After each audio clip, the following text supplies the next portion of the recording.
예, 안녕하십니까. 책 읽는 자유인 채널을 운영하고 있는 이선입니다. 오늘 2025년 9월 22일 토요일, 지금 시각은 오후 2시 16분입니다. 오늘 두 번째 시간인데요. 저는 밥을 먹고 누워서 좀 빈둥대다가 책 쇼핑도 좀 하고 책을 또 샀으니 또 열심히 읽어야죠. 책을 사놓기만 해서는 별로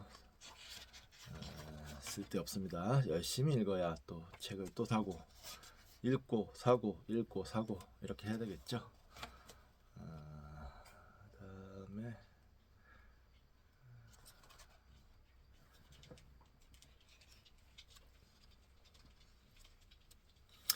이번 시간은 킹크를 읽을 텐데요. 킹크를 읽고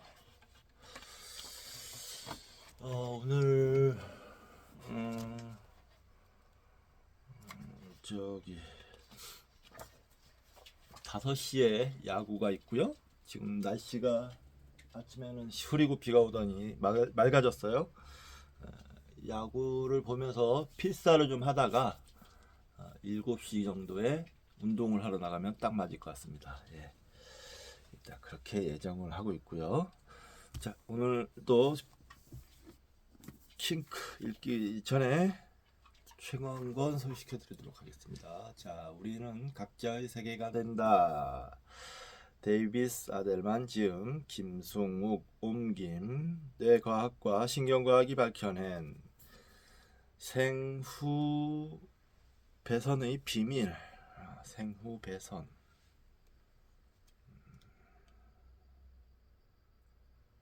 데이비드 이글만, 뇌과학계의 칼 세이건. 데이비드 이글먼 신작 불완전한 뇌가 최적화의 지도를 그리는 방법. 우리 시대의 이야기꾼, 인간 존재에 대한 깊이 있고 진진한 이야기들로 가득하다. 장동선. RHK 출판사에서 나왔습니다. 데이비드 이글먼. 이 데이비드 이글먼 이 사람에 대해서는 잘 모르는데 김승욱 이분은 아주 활발히 활동하시는 유명한 전문 번역가로 알고 있습니다. 그래서 좀 신뢰감이 좀 생기네요. 이 네임밸류가 있는 분이 번역한 책들은 아무래도 신뢰감이 좀 생기죠. 자, 참 좋은 일들을 하시는 것 같아요. 번역에 의지하는 수많은 사람들을 위해서 좋은 번역으로 좋은 책들을 많은 사람들한테 소개시켜 준다는 것이 참 의미 있는 일이 아닌가라는 생각을 합니다. 이 책도 목차를 좀 읽어드리겠습니다. 1장 섬세한 분홍색 지휘자. 소제목도 재밌네요. 자, 뇌가 반쪽인 아이, 생명의 다른 비밀, 도구가 없다면 만들어라. 항상 변하는 시스템. 2장 덧셈뿐인 세계. 뇌를 훌륭하게 기르는 법. 경험이 필요하다. 자연의 대단한 도박. 3장 내면은 외면의 거울. 실버 스프링 원숭이의 사례. 호레이쇼 네이슨경의 오른팔. 모든 것은 타이밍. 식민화는 전력을 기울여야 하는 일. 많을수록 좋다. 보이지 않는 만큼 빠르다. 꿈과 행성의 자전이 무슨 상관? 외면이 그러하면 내면도 그러하다. 4장 자료 이용하기. 5장 더 좋은 몸을 갖는 법. 하나의 뇌, 무한한 신체 형태. 6장 중요하게 여기는 것이 왜 중요한가? 펄먼의 운동 피질 대 아시케나지의 운동 피질.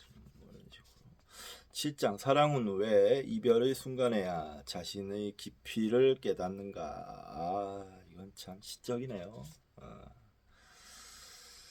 예.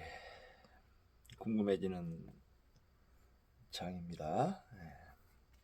8장 변화의 가장자리에서 균형 잡기.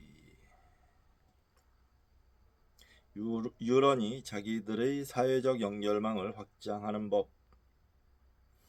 9장 나이 든 개에게 새로운 재주를 가르치기가 더 어려운 이유. 10장 기억하나요? 미래의 자신에게 말하기. 기억의 적은 세월이 아니라 다른 기억이다. 뇌의 일부가 다른 일부를 가르친다. 11장 늑대와 화성 탐사 로봇.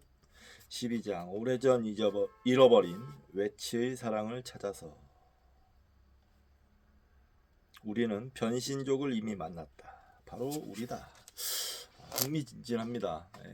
목차만 봐도 대단히 흥미진진하게 책의 내용이 이루어져 있는 것 같다는 생각이 듭니다. 자, 킹크 서서 읽도록 하겠습니다. 밥도 먹었고 배도 좀 거스려야 하니까 서서 열심히 읽고. 자,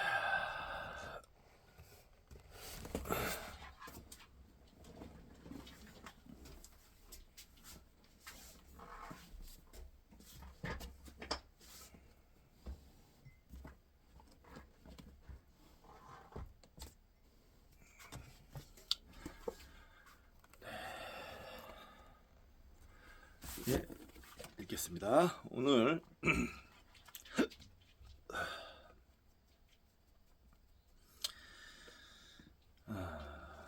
지난 시간에 119페이지까지 읽었어요. 시존적 변태, 시존의 기본 해가지고 실험 뭐 이런 것까지 해서 읽었고요. 이번 시간은 막간 변성 경험의 이야기들 읽겠습니다.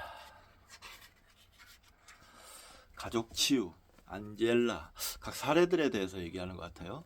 맨 처음 캐럴린이 이케이에 대해 설명하는 것을 들었을 때부터 왠지 모르게 깊이 공감되는 부분이 있었다. 각자의 그 경험담을 얘기하는 모양이군요. 가족 치유, 안젤라라는 사람의 경험담인 모양입니다.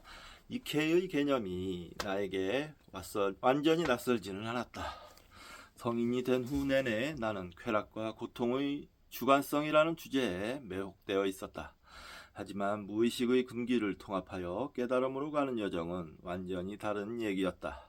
마법의 여정에 들어선 많은 사람들과 마찬가지로 나 역시 폭력과 학대로 얼룩진 유년 시절을 보냈다. 지금까지 가족의 패턴을 중단시키는 나의 주된 방식은 연락을 끊는 것이었다. 문제는 내가 여전히 화나고 억울한 상태였으며 왠지 내 가족과의 관계와 분명 연관이 있어 보이는 기이한 빈곤의 굴레에서 벗어나지 못하고 있었다는 점이다. 동시성의 놀라운 펼침 덕에 내가 이케이를 처음 시작하던 바로 그때 나는 내 조부모님을 돌보기 위해 가족으로 돌아갔다. 나를 학대했던 할아버지는 그곳에서 그 싫은 느낌을 매일 무차별적으로 맛보게 해주었다. 처음에는 과거에 할아버지로부터 받은 모든 모멸의 순간을 떠올렸고 그것은 다른 사람들로부터 받은 모든 모멸의 순간으로 확장되었다. 나는 그러한 기억들의 수반된 감각들이 수면 위로 떠오르게 했다. 분노, 창피함, 무력, 나약함, 초라한 기분. 나는 내 몸에서 느껴지는 감각에 아주 부드럽게 주의를 기울였다.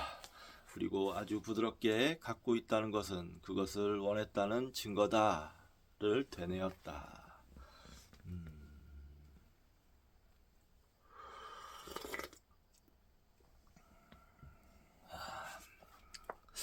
기억하십니까? 갖고 있다는 것은 그것을 원했다는 증거다. 무의식의 차원의 사고 방식을 얘기하는 겁니다. 그러자 지금까지와는 다른 새로운 무언가가 아주 수줍게 나타났다. 그것은 그러한 기억의 배경에서 자리하고 있던 기쁨과 힘이었다. 나의 어떤 면이 그것을 영리하게 창조했으며 그 모든 경험 하나하나를 은밀하게 갈구했다는 느낌이 명료하게 들었다. 나는 이 사실에 다소 놀랐지만 동시에 이 느낌이 정말 진실하게 느껴졌다. 그러자 그 뒤에서 다른 무언가가 떠올랐다. 낭패감이었다. 내가 원하는 걸 손에 쥐고 있지만 그걸 제대로 즐길 수 없다는 데서 오는 낭패감. 마치 몇 주 만에 남편과 둘만의 오붓한 시간을 보내게 되었다고 불이 붙어 마침내 오르가즘의 고지가 저기에 있는데 애가 울 때, 이런 종류의 울적한 낭패감. 나는 나의 이 수줍고 깊이 숨은 일부가 매우 낭패스러워하는 걸 느낄 수 있었다. 나는 사과했다. 부인하고 도망가고 부끄러워하고 무시하고 비난했던 것을 사과했다. 나는 언제나 감지하고 있었으나 피해 다니기 바빴던 그 힘을 처음으로 받아들였다. 그것은 매혹적인 동시에 두려움을 느끼게 했다. 힘이 너무 막강했기 때문이다. 그러자 어떤 깨달음이 머리를 후려쳤다. 오랜 시간 쇼를 이끌어왔던 것이 나의 이 타자적 면이었음을 알게 된 것이었다. 나의 이 부분은 자신이 깊이 욕망하는 것을 언제나 얻었다. 이분법적 언어로 비이분법적 경험을 설명하기란 너무 어렵다. 나는 내가 두려웠다. 침대에 누워 내가 가진 힘에 겁을 먹고 떨었다. 나의 어둡고 교묘하고 사악하고 파괴적인 힘. 나는 두려움과 흥분에 대한 신체의 생리적 반응이 동일하다고 들었다. 나는 내 본연의 광막한 어둠에 소름이 끼칠 정도로 흥분했다.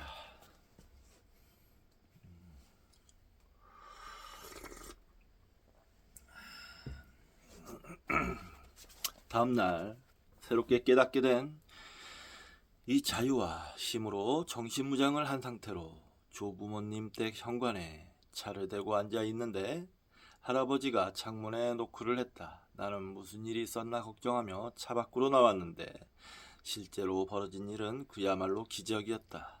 내가 하는 한 미안하다라는 말은 한 번도 내뱉어 본 적이 없는 폭력적이고 잔인한 할아버지가 나에게 사과를 했다.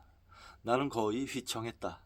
그리고 나를 때리는 것 말고는 손길 한 번 준 적 없던 그 사람이 나에게 팔을 뻗어 내 머리카락을 어깨 너머로 넘겨주었다. 나는 어리둥절할 따름이었다. 그날 저녁 집에 돌아왔을 때 가족 사진을 보고 싶다는 갑작스러운 충동이 들었다.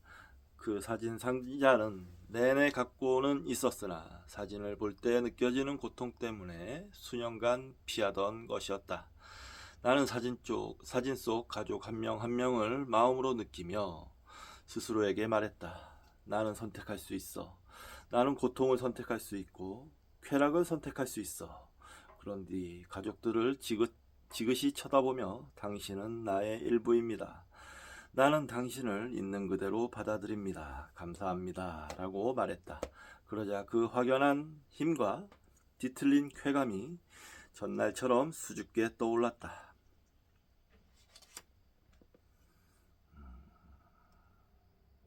나는 그 기쁨을 허락했고 얼마 지나지 않아 웃음이 터져나왔다. 난 오랫도록 크게 웃었다. 다음날 아침 나는 침대에 누워 생각했다. 나는 상호 의존적 관계를 즐기지 않는 척하는 태도를 이제 그만두겠어. 상호 의존적 관계를 즐겨도 된다고 스스로에게 허락하겠어. 나는 계속해서 허용하고 허락했다. 그 상태에 오래 머물수록 내 몸에서 느껴지는 쾌감은 더욱 짙어져 나는 자위하기 시작했고 절정에 올랐을 때 이렇게 외쳤다. 나는 이 모든 것을 즐겨도 돼. 나는 내가 원하는 쾌락을 모두 즐길 수 있어. 그게 어떤 형태이든. 그러자 크나큰 안도의 울음이 터져나왔다. 나의 바로 그 타자적인 면은 자기를 드러냈고 인정받고 존중받았으며 그곳에 머무르던 수치심은 녹아 사라졌다.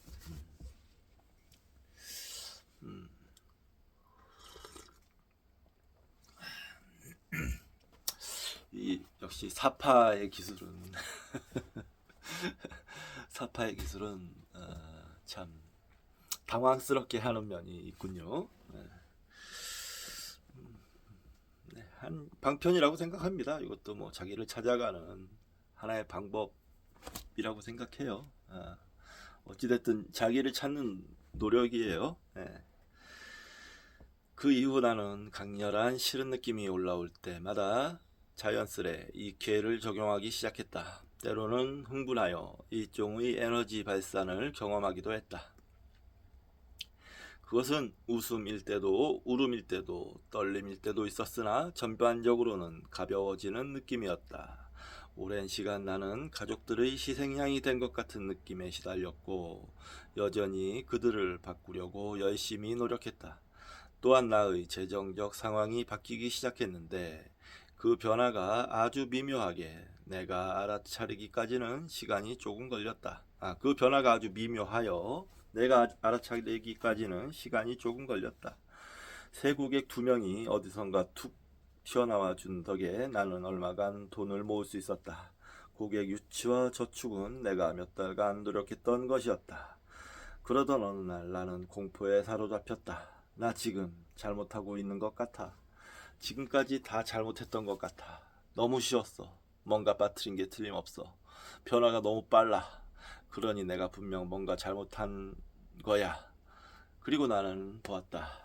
초라함, 박탈, 무력함, 무기력, 창피함, 외로움, 드라마, 고통, 중독, 파괴, 고통의 경험을 창조한 나의 깊고도 장대한 욕망을 내가 사교 모임의 파트너 대행 아르바이트를 하며 돈을 벌던 시절이 생생히 떠올랐다.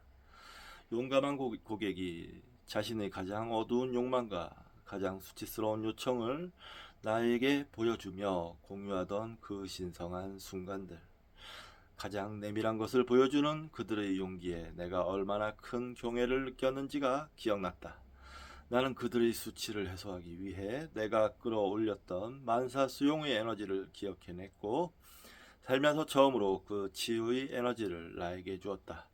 나는 나의 어둡고 파괴적이고 뒤틀리고 두려운 힘을 완전히 마주보고 경외감과 감사함에 휩싸여 깊숙이 인사했다.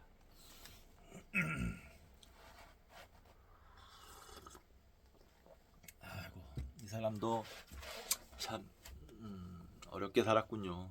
이런 아르바이트까지 하면서. 아이고, 그 이후 나의 만트라는 갈구하고 싶은 게 무엇이든 너는 얼마든지 갈구해도 좋다가 되었다. 나는 이 깊은 감사와 수용 연습을 지금도 계속하고 있다. 나는 언제나 호기심과 존경, 감사 어린 태도로 나의 이타적인 면에 말을 건다. 가족과의 관계는 내 재정적 상황과 마찬가지로 계속해서 치유되고 진화하는 중이다. 모든 게 갑자기 장밋빛이 되었다고 얘기하는 게 아니다. 삶은 여전히 삶이다. 변한 건 삶에 영향을 끼칠 수 있는 힘이 나에게 있다고 믿게 된 것 뿐이다. 나는 내가 고통에서 진정으로 해방되었다고 느낀다. 뭔가 추상적인 얘기가 이어지는 것 같으면서도 그 안에 뚜렷한 주제가 있긴 있네요. 예. 자신의 어두운 면을 똑바로 보고 노력으로 그 어두운 면을 컨트롤할 수 있게 되었다. 뭐 이런 얘기인 것 같은데 그래도 방심하면 안 됩니다. 그거는 언제든 튀어나와요. 세지고 강해지고 도구마성이라고 했는데 사실 도구마성이라는 말은 맞지 않는 말이죠. 도에 말하는 게 있을 수 없습니다. 사실은. 근데 실제 차원에서는 현실의 차원에서는 나타나는 현상입니다. 일종의 현상. 허상인데 그것도 역시 일종의 현상이라고 이해합니다. 저는. 또 거기에 우리 서구가 넘어갑니다. 네, 그래서 인간인 건가 봐요. 나약한 인간이죠. 자, 보겠습니다. 또 다음 일화인 것 같습니다. 이래서의 돌파구. 달리야. 일은 나에게 위태롭게 줄을 타는 듯한 느낌을 안겨주던 대상이었다. 나는 언제나 야심만만하고 성공하길 원했으나 어느 수준에 도달한 뒤로는 내면의 비평과 불안, 자의식의 수렁에 빠져 더 이상 발전하지 못하고 있었다. 그래서 나는 내 직업적 삶에 대해 이 기회를 해보기로 했다. 일에 대한 모든 것, 일로 인한 모든 좌절과 실망에 대해. 마지막 직장의 상사는 능력 있고 대단히 부유하고 정말 카리스마 넘치는 자수성가 남성이었다. 나는 내가 그를 실망시켰다고 생각했는데 그것이 너무 고통스러운 나머지 차마 건드리지를 못하고 있었다. 나는 내가 그에게 보상해야 한다고 생각했다. 나는 그 고통에 대해 명상했다. 나의 무능함에 대한 느낌에 초점을 맞추어 그것들이 어디에서 느껴졌는지 바라보았다. 뱃속에서 구역질이 올라왔다. 나는 죄책감과 자책이 몸을 휩쓸고 지나가도록 내버려 두었다. 나는 직장에서의 미성숙한 대처에 대해 생각했다. 모든 답을 다 알아야 한다고 생각하는 바람에 도움을 청하지 않아 일을 계속해 나갈 수 없었던 것. 뛰어나다고 생각했던 상사의 능력에 짓눌려 시도도 해보지 않고 내 능력을 눌러버려 수동적이고 방관자적인 태도로 일관한 것. 너무나 수치스러웠다. 나는 무능한 느낌에 빠져 허우적거렸는데 곧 이것이 책임지지 않으려는 욕망을 가리는 일종의 마스크였음을 깨닫게 되었다. 책임지지 않으면 실패할 일도 없다. 이 얼마나 대단한 피드백의 고리인가. 책임지지 않으면 실패할 일도 없다. 그러나 우리는 각자 모두 각각의 인생에 책임을 져야죠. 그렇습니다. 그게 참 힘든 일이죠. 예. 그래도 책임져야 합니다. 예. 책임져야 합니다. 예. 그런 다음 나는 독한 후회의 자리를 사랑과 승인과 환희로 채웠다. 나는 내 소심함과 수동성 그리고 벽장에 처박아 은폐하고 싶었던 내 모든 자질들에 대해 충만한 사랑을 느꼈다. 나는 수치스러워할수록 그것들이 더 옆으로 삐쭉 튀어나온다는 사실을 깨달았다. 나는 그 자질들에게 이름을 붙여주고 빛의 세계로 데려왔다. 모든 것이 명료해진 순간 나는 그때까지 보지 못했던 깨어있는 꿈의 은유를 하나 알아차렸다. 내 이전 상사는 어쩌면 내가 나라고 생각한 모든 것의 양극성을 구현하기 위해 내가 만들어낸 하나의 캐릭터에 불과하다는 사실을 말이다. 그럴 수 있죠. 그럴 수 있습니다. 얼마 지나지 않아 나는 텔레비전 제작 회사의 중역에게서 이런 전화를 한 통 받았다. 우리 회사 영화의 제작자로 일해주실 수 있습니까? 내 입은 시간이 나는지 한번 확인해 보죠 라고 말하고 있었지만 이미 손으로는 가방을 싸고 있었다. 그들은 한 달 후에 크리스마스 로맨스 영화를 찍을 예정인데 창의적인 프로듀서가 필요하다고 했다. 우리는 크리스마스 영화 제작 경험이 있는 내 이력에 대해 대화를 나누었고 그녀는 내게 대본을 보내주겠다고 약속했다. 30분 후 제작부서 대표로부터 정식 제안을 받았고 오후가 되자 프로덕션 회사가 보낸 이메일이 쏟아졌다. 나는 현실을 믿을 수 없어 볼을 꼬집었다. 직업적으로 내가 가장 행복했던 때는 사무실이 아닌 세트장에 있을 때였다. 모두가 단 하나의 목표를 향해 움직이는 세트장의 환경은 사람들을 더욱 생산적인 방식으로 자극하는 한편 사람들의 말을 들어주고 응원하고 같이 힘을 내는 내 강점 역시 훨씬 더 잘 발휘되는 장이었다. 이것은 내 꿈의 일이었다. 대본을 받은 나는 바로 앉아서 읽기 시작했다. 영화는 자매가 죽은 후 고향으로 돌아온 한 여성이 과거의 상처와 마주해 자신을 용서하고 자유로운 마음으로 사랑에 빠지는 내용이었다. 하하, 내 얘기를 하는 줄 알았다. 나는 성공이란 얼마나 많은 지식과 경험을 쌓았는지에 달려있다고 생각했었다. 하지만 이제는 그 모든 것이 물질 세계의 완벽한 허상이 아닌가 의심된다. 실상을 아는 자는 없다. 우리는 그저 길을 걷는 순교자일 뿐이다.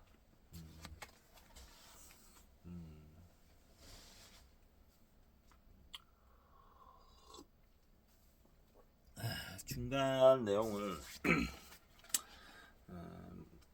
좀 많이 생략한 듯한 듬성듬성한 이야기의 구조이긴 한데 그래도 끝에가 좀 인상 깊었어요. 끝에 내용이 뭔가 성찰을 해서 한 단계 성숙해진 듯한 사람의 모습을 보이는군요. 네, 알겠습니다. 좋았습니다. 그리고 자동차 승리 루이자. 나는 낡아 빠진 고무차를 타고 마을을 돌아다니곤 했다. 이 고무차가 부지불식간에 내 마법을 죽이는지도 모르고 이 낡은 2003년식 혼다 CRV는 11년간 여러 가족의 손을 거쳐 마지막으로 내가 물려받은 차였다. 맨 처음 반짝반짝 새 차였을 때는 이모가 우리를 태우고 주말마다 영화를 보러 가곤 했다. 우리 엄마는 이 차를 타고 폭력적인 남자친구를 용감하게 벗어났다. 그리고 내 첫 차가 되었을 즈음에 혼다는 이미 세상 풍파를 다 거친 상태였다. 에어컨은 고장났고 운전석 창은 내려가지 않았고 뒷 트렁크 문은 닫으면 그대로 잠겼다. 이사를 반복한 몇 년 사이 프레임에는 여러 자국이 깊게 팼고 엄마가 뒷좌석에 보관하던 기증품 상자에는 곰팡이가 피기 시작했다. 후미등이 역시 나갔다. 난 이 차가 싫었다. 차는 곰팡이와 고양이와 가난의 냄새를 풍겼다. 나는 아침 알람이 울리기도 전에 깨춤을 추며 침대에서 일어날 정도로 만족스럽고 돈도 많이 버는 일을 하고 있었다.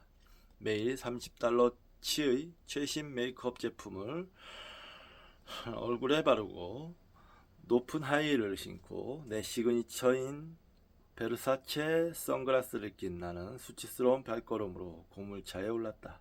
나는 끽끽 소리가 나는 브레이크를 밟으며 거북이 같은 속도로 직장까지 가서 메르세데스와 제규어 사이에 차를 주차하곤 했다.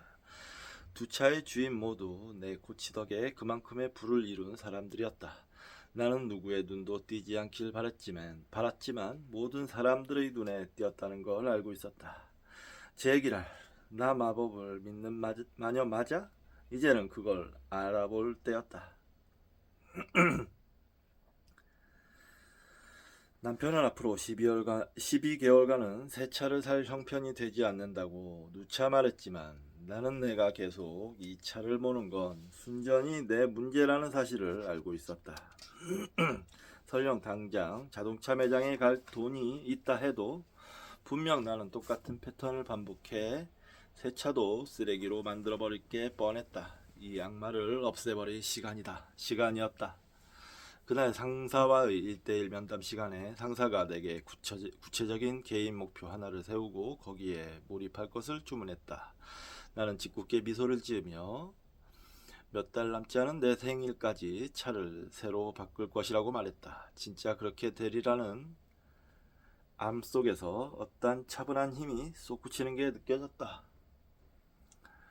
그날 밤 나는 갖고 있다는 것은 그것을 원했다는 증거다에 대해 이리저리 생각하면서 이 말이 내 차와의 관계를 얼마나 잘 반영하고 있는지를 살펴보았다. 나는 일기장에 이 차를 운전할 때의 느낌이 어떤지 적었다. 나는 더럽고 덫에 걸린 것 같고 비효율적이고 가난하고 창피하다고 느낀다. 이 차가 나에게 그런 짓을 한 건가? 아니, 내가 나에게 한 거다. 한때 나도 이 차가 너무나 갖고 싶었던 적이 있다. 나는 이 차로 운전을 배웠고 자유를 얻었다. 하지만 그 다음에는 차를 무시하고 더럽히고 방치했다. 낡도록 내버려 두었다. 작은 것 하나 고집스럽게 고치지 않았다. 차를 그 지경으로 만든 건 나였다. 나도 그 이유를 완전히는 알지 못한다. 어쩌면 운전 그 자체에 대한 거부였을 수도 있다. 유년 시절과 그때 느꼈던 특권의식에 대한 부정일 수도 있다. 혹은 가난했던 가족, 그 편안했던 시절과 나를 계속 이어주는 역할을 이 차가 했던 것일 수도 있다. 내가 머릿속에 빠져 있다는 것을 깨달은 다음에는 서서히 내 몸으로 주위를 돌렸다. 나는 차에 앉아있는 내 모습을 심상화하며 그곳의 캐캐묵은 냄새를 들이마셨다. 입으로 맛보았다. 마음속에서 나는 차의 모든 부분을 어루만졌다. 먼지 풀풀 나는 카펫, 시트에 가득 붙어있는 고양이 털, 겉면이 너덜너덜해진 운전대. 나는 수치와 혐오의 감각이 내면에 차곡차곡 쌓여 내 몸 전체를 오르가짐처럼 휩쓸고 지나가도록 허용했다. 차 뒤쪽에서 두둥실 흘러간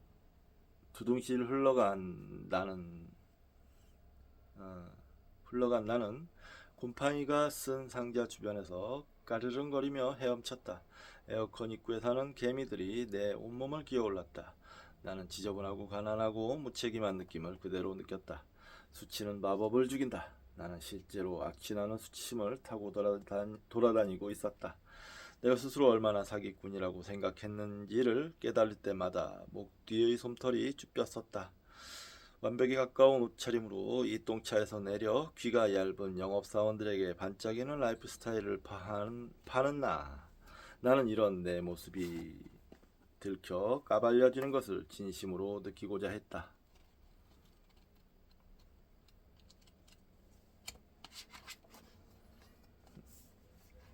다음날 아침 나는 가벼운 마음으로 일어나 거의 통통 뛰다시피 신나는 마음으로 차를 향해 걸어갔다. 차에 탄 나는 이번에는 정말로 몇 분간 앉아서 그 전날 느꼈던 그 모든 느낌들을 이끌어냈다.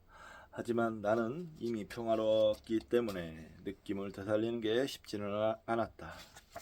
나는 차가 내게 준 많은 교훈들에 감사하며 신나게 노래 부르며 출근했다.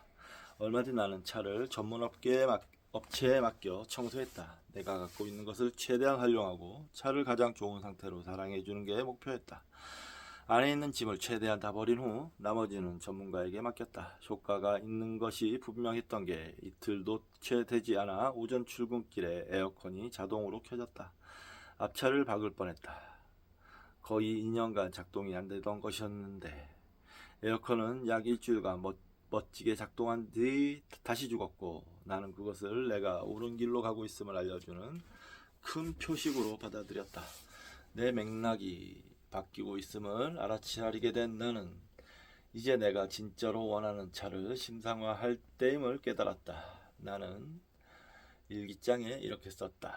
내 차는 2017년 블랙 테슬라 모델 S다. 깨끗하고 반짝이는 차체에 창문은 어두운 색이고 내부는 새 것 같다. 차 안에서 희미한 라벤더 향과 가죽 냄새가 난다. 그 차를 운전할 때면 평화롭고 힘이 솟고 섹시하고 안전함이 느껴진다. 나는 이 차를 올해 2월 23일까지 받는다. 현실적으로 몇 달 내에 테슬라를 구하는 게 어렵다는 것을 알고 있던 내 의식적 마음은 혼다 시빅이나 닛산 주크 같은 보다 현실적인 대안을 내밀며 나를 방해했다. 마감일이 다가오면서 나는 현실적으로 구는 게 더 현명하겠지 하며 한 발 물러섰다.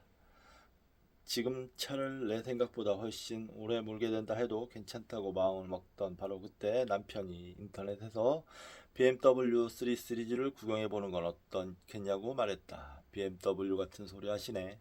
나는 콧방귀를 껐다. 하지만 남편은 그냥 구경만 해 라고 하며 계속 고집을 부렸다. 그런데 이것 좀 봐라. 중고차 웹사이트 첫 페이지에 마음에 쏙 드는 차가 떡하니 보이는 게 아닌가. 가격도 내가 생각한 예산에 완벽하게 맞았고 주행 거리도 100마일 160km 100마일 미만이었다. 모든 과정이 물 흘러가듯 흘러가 나는 단 며칠 만에 자동차 키를 손에 쥐었다. 차를 인수해 집에 가는데 심장이 두근거렸다. 남편이 고개를 돌려 내게 물었다. 그래서 이 차 이름은 뭐야? 나는 두 번 생각 않고 외쳤다. 블랙 매직 우먼. 우리는 집으로 가는 길 내내 카를로스 산타나의 블랙 매직 우먼을 큰 소리로 불렀다. 블랙 매직 우먼을 본 지 정확히 6개월이 되었다. 비록 내 차가 테슬라는 아니지만 나는 자랑스럽게 얘기할 수 있다.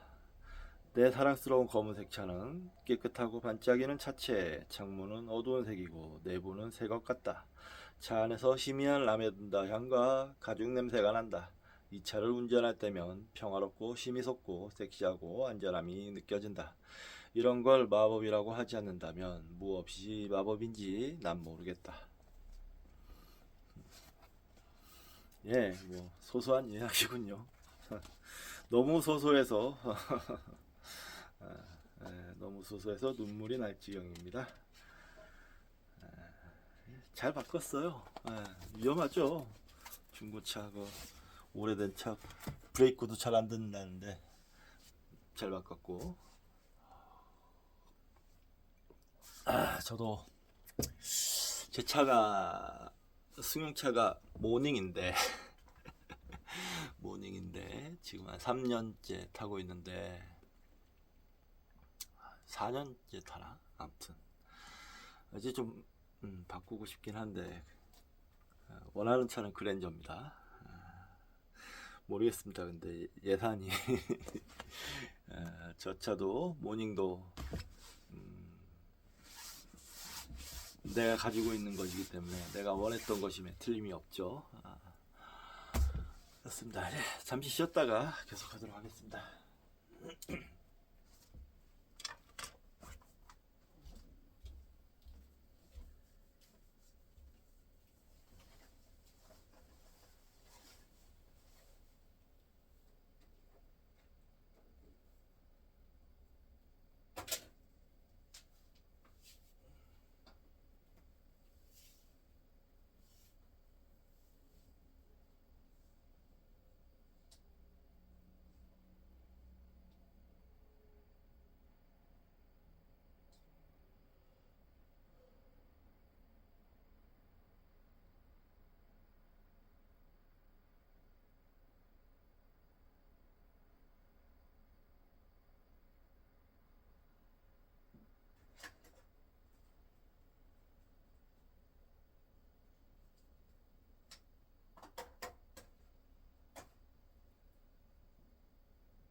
3시네요.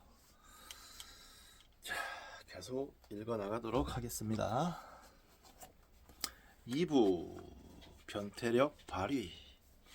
깨달음은 빛의 형상을 상상한다고 얻어지는 것이 아니라 어둠을 의식화했을 때 이루어지는 것이다.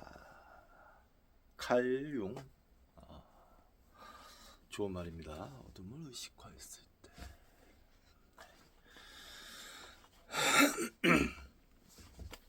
투사.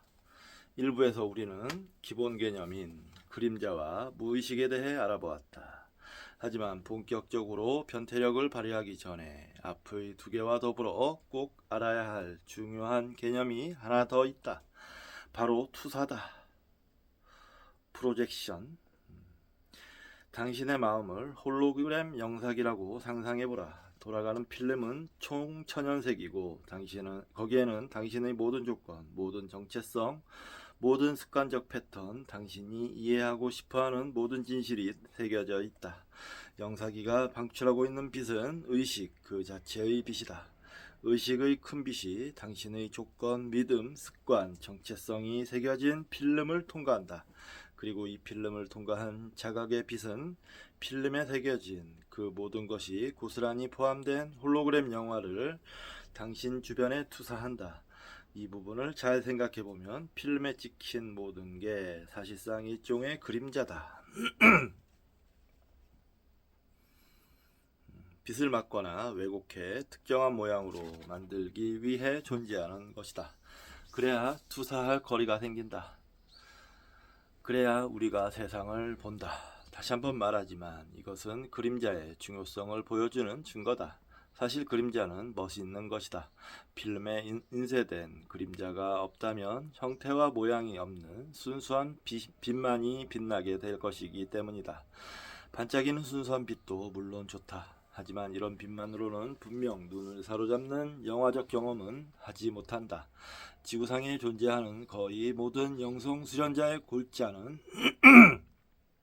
결국 이런 홀로그램 투사가 일어난다는 자각을 일깨우기 위한 것이라고 말할 수도 있겠다.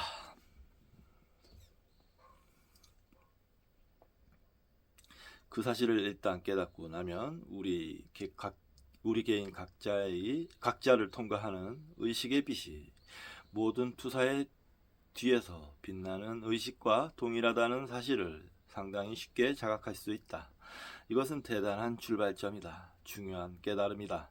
이해하고 받아들이기가 훨씬 까다로운 것은 애초에 필름에 조건을 새겨넣은 예술가 역시 우리 자신이라는 사실이다. 실제로 내가 인식하는 나의 모습과 우리가 주변 세상을 경험하는 방식 모두 그 의식적인 예술적 기교의 결과다. 필름에 그림자를 그려 넣은 예술가가 우리라는 사실을 이해하고 받아들이는 것은 영적인 깨달음보다 조금 더 흥미진진하다. 우리가 세상을 창조할 정도로 강력한 힘을 가진 예술가임을 받아들이고 그 힘을 의식적으로 활용하는 법을 배우는 것이 바로 기대하시라 마법이다.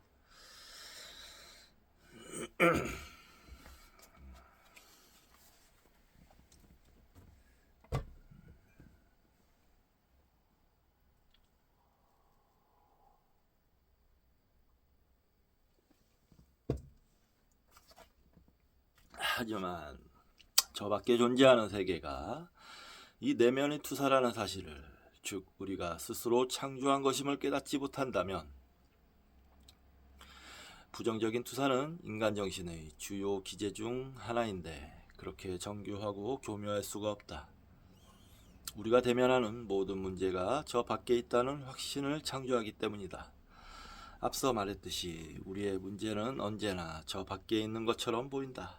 파트너, 육체, 상사, 파트너의 부재, 과거의 결정 등등 모든 문제는 왠지 지금 이 순간 내 주체성이 발휘되지 못하는 외부에 있는 게 너무 확실해 보인다. 그래서 우리는 결국 무력감에 시달리고 만다. 심술궂은 저 외부의 문제에 허구한 날 시달려야 하는 것처럼 보인다.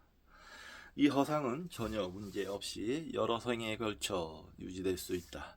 우리가 외부의 힘에 의해 모욕당하고 비판받는다는 확신이 과연 사실인지 강하게 의심할 의향이 생기기 전까지는 말이다.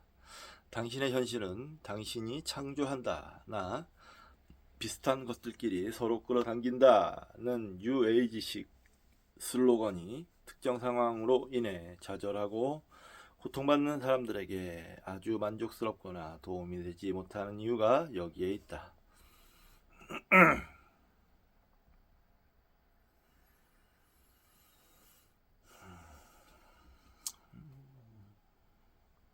이러한 슬로건은 인간 혼의 두 부분, 즉 분리되고 싶어하는, 그리하여 위협받고 소외되고 결핍되고 싶어하는 깊은 무의식과 합의를 경험하고 싶어하는, 그리하여 풍요롭고 조화롭고 아름답기를 원하는 부분 간의 오랜 긴장을 다루지 못한다.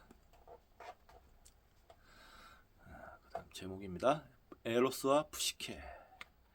그리스인들에게는 인간 혼의 이 고통스러운 긴장을 해소하는 뛰어난 연금술적 작업에 관한 위대한 이야기가 있었다. 바로 에로스와 푸시케 이야기다. 에로스와 푸시케 신화에서 인간인 푸시케는 자신의 연인이자 신인 에로스와 헤어져 무서운 시험을 통과하게 해야 했는데 그중 하나가 지하 세계로 가는 것이었다. 결국 그녀는 에로스와 다시 만나 아이를 낳게 된다. 그 아이의 이름이 기쁜 쾌락을 의미하는 볼루타스다. 우리는 모두 푸시케로서 지하세계로 그 무서운 여정을 떠나야 한다. 그래야 에로스와 다시 만난 뒤 깊은 쾌락인 의식의 장을 낳을 수 있다. 결핍에 집착하는 당신의 무의식적인 면을 찾아 깊은 에로틱한 사랑, 수용이라고도 수용이라고도 할 수 있다. 사랑으로 치유하는 것이 실존적 변태 수업의 핵심이다. 바로 그 깊은 에로틱한 사랑 속에서 당신은 심오한 차원의 진정한 주체성을 경험할 수 있다. 일단 당신의 정신, 가로 열고 푸시케, 이 에로스로 가득 차게 되면, 즉 사랑으로 하나 되어 합일되면 부정적인 투사는 끝나고 당신은 대단히 아름다운 긍정적인 투사와 동시성의 장을 당신 주변에 만들게 된다. 이것이 내가 마법을 한다가 아닌 마법이 되어간다고 말할 때의 의미다. 마법을 하는 것도 당연히 좋다. 하지만 마법이 되면 주문을 외우는 노력에 힘을 덜 써도 된다. 당신이 그 마법 자체가 되면 될수록 마법이 당신 주변에 애씀없이 동시적으로 일어날 것이기 때문이다. 아주 중요한 사과에서 우리가 집중적으로 다룰 주제가 바로 이 변성의 힘을 가진 마법이다. 실존적 변태 수업의 개별 연습 13가지를 통해 당신의 삶이 바뀔 수 있다. 자, 참, 이 차를, 눈이 지금 침침해져가지고요.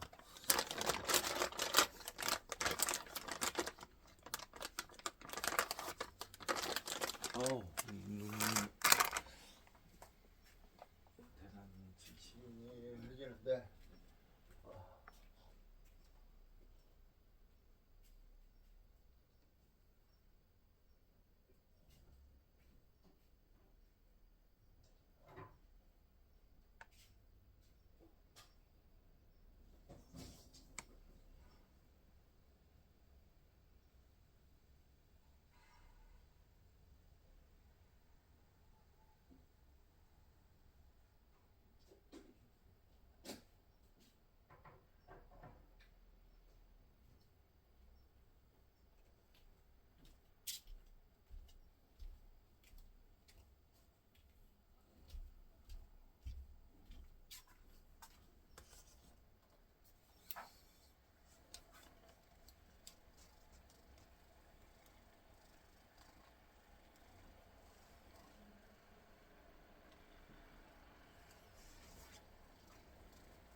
네, 계속 읽도록 하겠습니다. 사과, 변성 마법을 위한 EK 연습.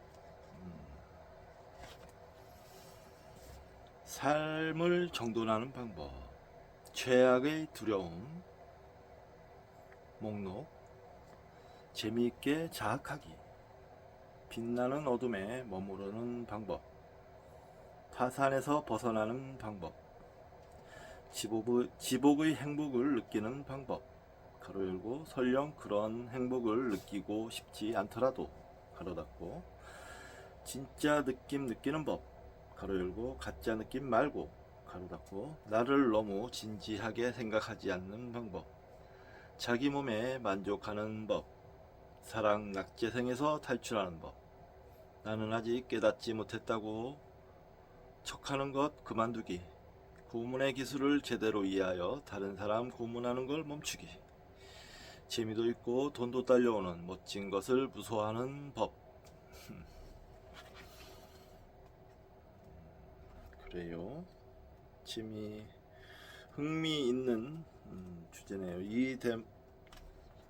이게 약간 좀 긴데, 여기가 이제 이 책의 좀 클라이막스일까요? 저는 지난 3과 맞죠? 3과가 꽤 재밌었는데, 3과 막 EK 기본 연습, 전성 마법을 위한 EK 연습. 이거는 좀 본격적인 건가 봐요. 자, 차를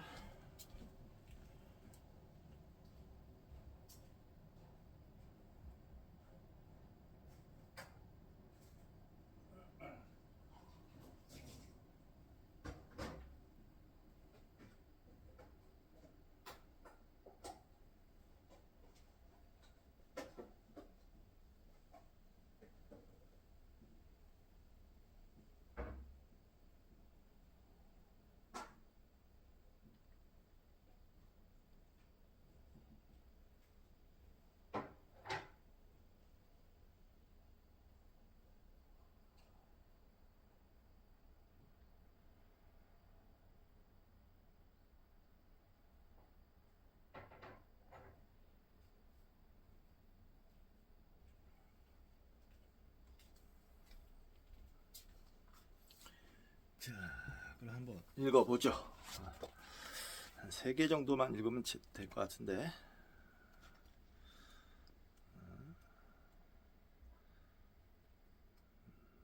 한 2개 정도만 읽으면 되겠네요. 2개, 3개, 2개. 예. 연습 1. 삶을 정돈하는 방법. 영성에 관심 있는 지적인 사람이라면 많이들 알고 있을 심오한 깨달음이 있다. 어떤 것이든 그것을 해야 할 이유는 없다는 사실이다.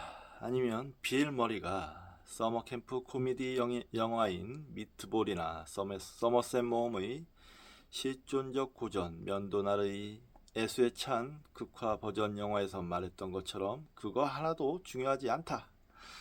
우리는 모두 무한한 비이원적 실제에서 소용돌이 치며 방사되는 방사물에 불과하므로, 본질적으로 말하자면 당신이 공과금을 내든 진정한 사랑을 찾든 세계를 구하든 가정을 꾸리든 깨달음을 얻든 그 무엇도 전혀 중요하지 않다. 몸매를 가꾸고 치과에 가고 아이를 갖고 비영리단체를 세워야 할, 혹은 그 무엇을 해야 할 확실하고 비이념적이고 비교리적인 순수한 이유는 없다. 우리는 행동의 원인이 되는 이유를 찾을 때 꼼짝달싹 못하게 된다. 어딘가 마음 한편으로 이유라는 게 사실은 존재하지 않는다는 것을 알고 있기 때문이다. 똑똑하고 훌륭한 많은 사람들이 이 늪에 빠져 가족이나 친구들을 실망시키지 않겠다는 등의 별 시답지 않은 삶의 이유들에 대해 겨우 지탱해 허송세월한다. 그러한 반쪽짜리 진실에 기대에 쩔뚝대며 나아갈 수는 있겠지만 진정으로 전도된 삶을 사는 데는 별 도움이 안 된다. 그냥 이런 부분은 쭉 읽어도 이해가 되는 부분이죠. 반면 그런 삶을 살게 해주는 진실이 있다.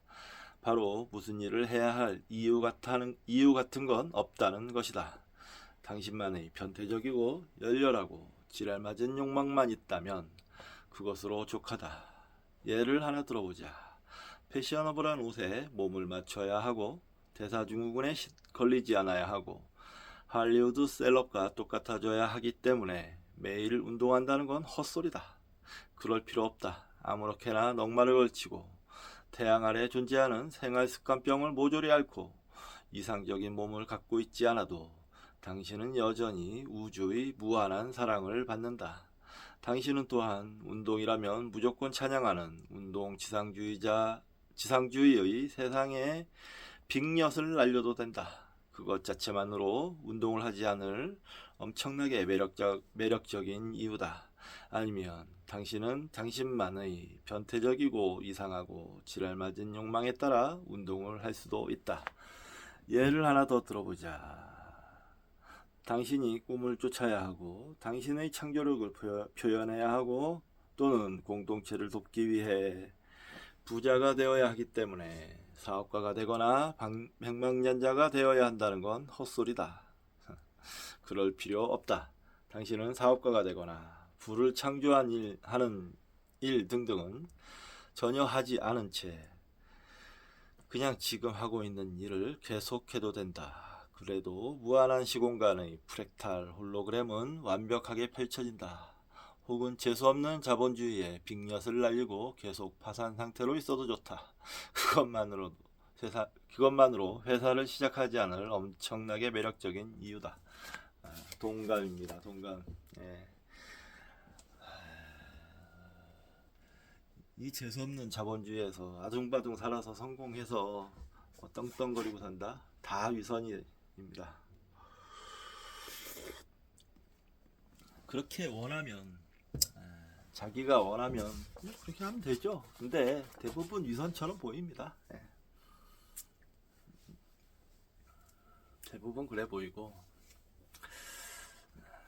차라리 진실되게 살면서 가난한 게 낫죠.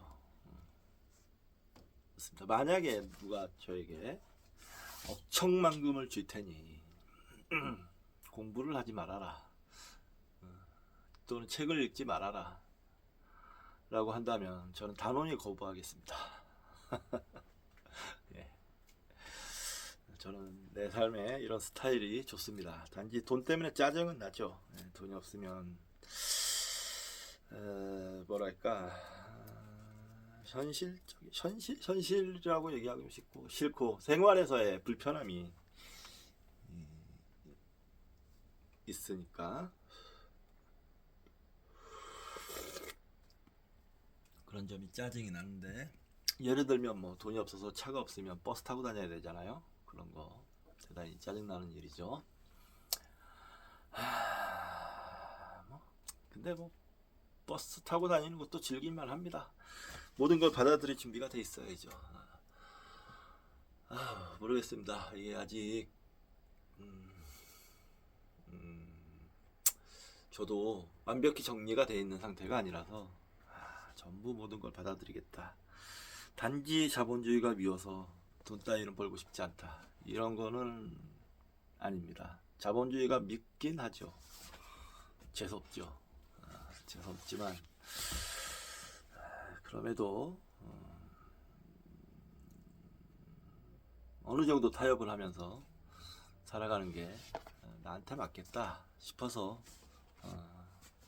그렇게 살고 있는, 이 체제 안에서 살고 있는 거죠. 정말 재수없고 싫고 이러면 산에 들어갔을 겁니다. 근데 정말 그렇지 않았기 때문에 여기 있는 거겠죠. 아니면 당신은 당신만의 지랄맞고 이상하고 변태적인 욕망에 따라 간지나는 사업가가 될 수도 있다. 내가 하는 말의 요지를 아시겠는지? 알겠습니다. 어떤 일을 할 때 이유를 찾지 않는 게 큰 힘이 될 수 있다. 따지고 들면 똑같이 그럴듯한 이유 따위는 세상 모든 일에서 찾을 수 있기 때문이다. 당신에게 당신만의 욕망이 있고 거기에 다른 사족을 붙이지 않을 때 당신은 자신의 모든 행동의 구심점이 되어주고 갈등의 고르디우스 매듭을 단칼에 베줄 그 욕망에 대해 책임감을 갖게 된다. 아, 좋은 말입니다. 네.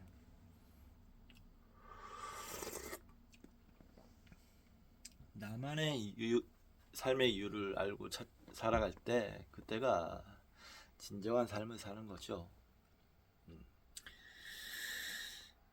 여기 뭐 또 그러면서 고르디우스 매듭 주 표시가 되어 있는데 한번 읽어보겠습니다. 고대 소아시아의 프리기아 왕국의 고리디온에 있었다는 전설의 매듭. 고리디우스가 프리기아의 왕이 되고 나서 수도 고리디움의 신전 기둥에 복잡한 방법으로 매듭을 지어 전차를 한데 묶어두었고 누구든지 이 매듭을 푸는 자는 아시아를 정복할 것이라고 예언했다. 많은 이들이 이 매듭을 풀기 위해 도전했지만 실패했고 기원전 334년 알렉산더 대왕이 아시아를 정복하기 위해 가던 중 매듭의 이야기를 듣고 신전으로 가 칼로 단숨에 매듭을 잘라버렸다. 이 매듭을 잘라버린 건 푼 게 맞나요? 아닌가요? 아니면 알렉산더는 이 매듭을 단지 잘라버렸기 때문에 인도는 점령하지 못한 게 아닐까요? 그러니 삶을 정돈하는 방법에 관해 조언을 하나 하자면 단 한 가지 욕망을 선택해 앞으로 3개월 동안 그것에만 집중하라. 평생 동안 하라는 게 아니다. 딱 3개월만 하면 된다. 집중하고 싶은 욕망이 무엇인지는 상관없다. 아주 약간 마음이 가는 정도라도 충분하다. 새 남자친구 사귀기부터 소설 쓰기, 1억 벌기, 전 존재를 고통에서 해방시키기까지 모두 좋다. 이 욕망을 추구할 이유가 없다는 것을 받아들여라. 일기장에 이렇게 써보라. 나에게는 뭐뭐를 하고 싶은 변태적이고 이상하고 지랄맞은 욕망이 있다. 난 그런 음란한 별종이니까 그냥 그것을 할 거다. 자, 여러분도 말도 안 되게 바보 같은 이유로 이 욕망을 미친 듯이 즐겁게 온 힘을 다해 추구해 보겠다고 결심했다. 이것은 당신만의 이상한 욕망이니까 그냥 그걸 원하기 때문에 원하는 것을 원하라. 원하는 것을 추구하는 게 쉽지 않거나 큰 욕망이 대개 그러하듯 안전지대에서 멀리 벗어나게 되어 불편해진다면 그것도 좋다. 그 모든 예리한 불편함을 음미하라. 다시 한번 말하지만 당신의 욕망은 당신만의 가학, 피약성이 새겨진 여행이다. 정말 딱 그뿐이다. 욕망을 추구할 때의 고통과 아직 이루지 못한 욕망이 주는 고통. 가로 열고 즉 아직 남자친구를 사귀지 못했고 소설을 완성하지 못했고 현금이 없고 모든 중생을 해방시키지 못한 현재의 싫은 상황의 고통. 모두에 대해 실존적 변태 수업을 적용해 보라.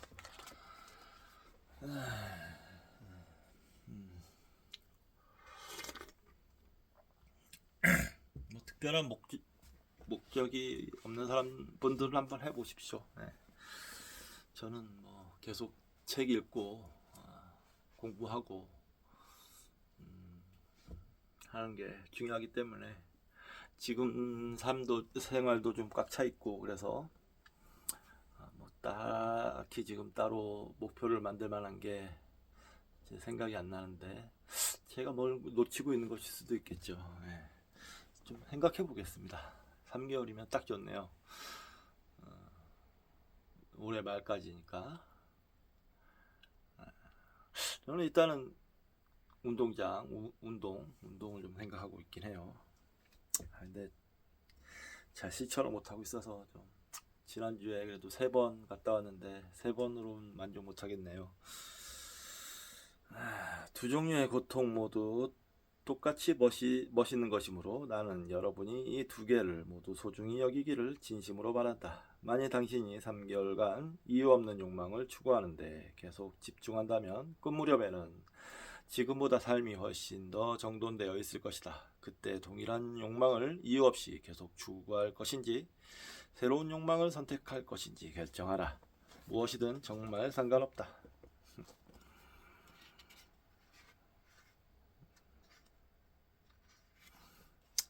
여기까지만 일단 오늘 하는 게 낫겠네요. 오늘 킹크 이번 시간은 여기까지만 하도록 하겠습니다. 책갈피가 없나? 책갈피가 없나 보다. 이거를 또 끼워놓자. 아이고.